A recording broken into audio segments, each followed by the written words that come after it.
Education. Hope you good and healthy. दोस्तों आज हम देखेंगे पाठ योजना संख्या सेकेंड, जिसमें आज का विषय सामाजिक विज्ञान के अंतर्गत है प्रकरण में भारत की जलवायु, जिसमें दोस्तों इससे पहले मैंने साइंस और मैथ के 10 माइक्रो प्लान और साथ में बिग लेसन प्लान डिस्कस किया है, जिन्हें आप मेरी पेज में जाकर देख सकते हैं। तो चलिए दोस्तों आज का वीडियो स्टार्ट करते हैं। सबसे पहले हम डालते हैं डेट, फिर प्रशिक्षण विद्यालय का नाम, फिर विषय, फिर उप विषय, फिर प्रकरण, फिर कक्षा अवधि, जिसमें से सामान्य उद्देश्य में आप डालेंगे 5 से 6 पॉइंट। जिसमें से पहला पॉइंट होगा विद्यार्थी में भूगोल के अध्ययन के प्रति रुचि उत्पन्न करना, दूसरा विद्यार्थियों की तर्क शक्ति, कल्पना शक्ति और चिंतन शक्ति का विकास करना, तीसरा विद्यार्थियों को मानव जीवन में भौगोलिक परिस्थितियों की क्रिया प्रतिक्रिया एवं पारस्परिक संबंधों का ज्ञान कराना, चौथा भूगोल शिक्षण द्वारा विद्यार्थियों को वसुधैव कुटुंबों की कल्याणकारी पाठ सिखाना, फिर पांचवा आता है विद्यार्थियों को भौगोलिक अध्ययन की सहायता से अधिक क्रियाकलापों की जानकारी कराना, छठा विद्यार्थियों में प्राकृतिक शक्तियों में निहित वैज्ञानिक सिद्धांतों का स्पष्टीकरण कराना, फिर विशेष उद्देश्य में आता है विशेष उद्देश्य के पक्ष, जिसमें पहला होगा ज्ञान, फिर अपेक्षित व्यवहारगत परिवर्तन में पहला होगा विद्यार्थी भारत की जलवायु की पहचान कर सकेंगे, फिर दूसरा विद्यार्थी प्रत्यास्मरणीय सूचनाएं प्राप्त कर सकेंगे,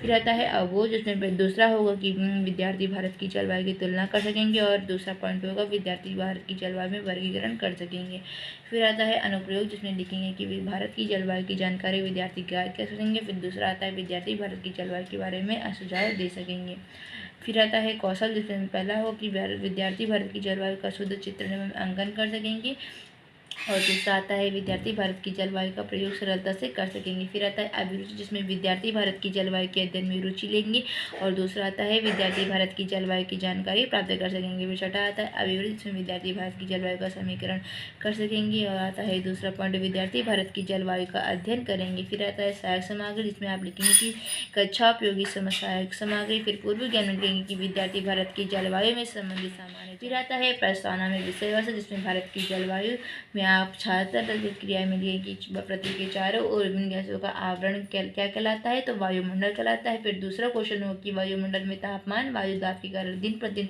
होने वाला परिवर्तन क्या कहलाता है, तो मौसम कहलाता है, तीसरा हो कि अनेक वर्षों में मापी गई मौसम की औसत दशा को क्या कहते हैं, तो जलवायु कहते हैं, जलवायु के बारे में आप क्या जानते हैं, तो यहाँ पे समस्यात्मक प्रश्न होगा, फिर आप उद्देश्य के दौरान लिखेंगे आज हम भारत की जलवायु के विषय में अध्ययन करेंगे, फिर प्रस्तुतिकरण में आता है शिक्षण बिंदु, जिसमें पहला होगा मानसूनी जलवायु और छात्र क्रिया में होगा भारत में किस प्रकार की जलवायु पाई जाती है, और विद्यार्थी अनुक्रिया में होगा कि उष्ण व उपोष्ण कटिबंधीय जलवायु पाई जाती है, शिक्षण बिंदु में होगा प्रश्नोत्तर प्रविधि पाई जाती है। अब दूसरा आता है कि भारत की जलवायु को कौन सी हवाएं प्रभावित करती हैं, तो मानसूनी हवाएं प्रभावित करती हैं, विधि प्रश्नोत्तर प्रविधि होगा, फिर तीसरा आता है कि भारत के संदर्भ में अच्छे मानसून का क्या अर्थ है, तो यहाँ पे समस्यात्मक प्रश्न होगा, फिर छात्र धात्विक कथन में पहला कथन होगा कि भारत के संदर्भ में अच्छे मानसून का अर्थ है पर्याप्त वर्षा, जिसमें प्रचुर मात्रा में फसलों का उत्पादन हो सके। कर्क रेखा हमारे देश को लगभग 2 बराबर भागों में विभाजित करती है। ये विषुवत रेखा से 23.5 डिग्री उत्तरी अक्षांश पर स्थित होती है। कर्क रेखा के दक्षिण का भाग उष्णकटिबंध, जबकि उत्तर का भाग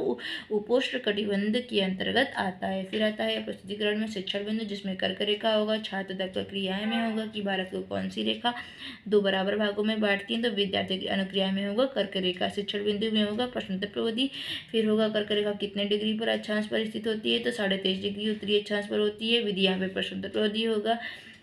फिर तीसरा क्वेश्चन आता है उत्तर भारत किस कटिबंध के अंतर्गत आता है, तो यहाँ पे समस्या। फिर आता है दूसरा छात्र अध्यापक कथन में कि उत्तर भारत का तापमान, जिसमें आप लिखेंगे कि उत्तर भारत में सामान्यतः शीत ऋतु नवंबर माह के मध्य में आरंभ होती है। यहाँ हम जनवरी और फरवरी महीनों में सबसे अधिक ठंड का अनुभव करते हैं।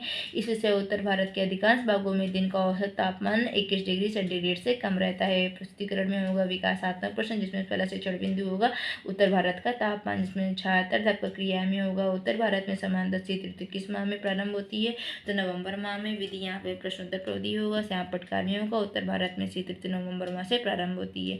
हम दूसरा लिखेंगे कि हम शीत ऋतु में किन महीनों में ज़्यादा ठंड का अनुभव करते हैं, तो जनवरी और फरवरी में, विधि यहाँ पे प्रश्नोत्तर प्रविधि होगा।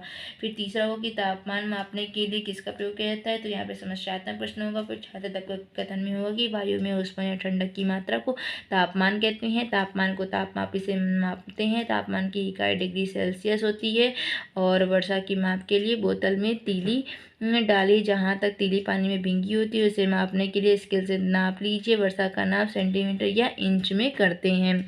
फिर आता है बहुत प्रश्न, जिसमें आप लिखेंगे पहला तापमान मापने की इकाई क्या होती है, तो डिग्री सेल्सियस होती है। दूसरा शीत ऋतु में अधिकांश भागों में दिन का औसत तापमान कितना होता है, तो 21 डिग्री सेंटीग्रेड से कम होता है। फिर तीसरा आता है कि वर्षा की माप किससे करते हैं, तो सेंटीमीटर या इंच में करते हैं। फिर आता है श्यामपट्ट का, जिसमें आप इस तरह से लिखेंगे कि डेट, क्लास, विषय, ऑफिस, प्रकरण, फिर क्लास, अवधि।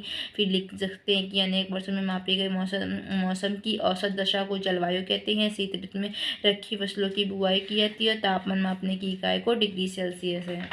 फिर आता है निरीक्षण का, जिसमें आप लिखेंगे कि छात्र अध्यापक विद्यार्थियों को श्यामपट्ट सारांश लिखने का आदेश देंगी और स्वयं कक्षा में घूमकर निरीक्षण करेंगी। फिर मूल्यांकन प्रश्न में आता है पहला कि जलवायु से आप क्या समझते हैं।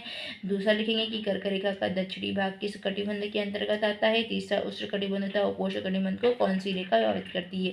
फिर आता है तापमान किसे कहते हैं। फिर आप गृह कार्य में लिखेंगे सही उत्तर के सामने बने वृत्त को काला कीजिए, जिसमें से आप लिखेंगे कि विश्व में सबसे अधिक वर्ष वाला स्थान कौन सा है, तो इसमें से जो भी होगा बच्चे इसमें आप लिख देंगे कि फिर आता है कर्क रेखा के दक्षिण का भारतीय भाग किस कटिबंध में आता है, तो बच्चे इसको फिल कर देंगे।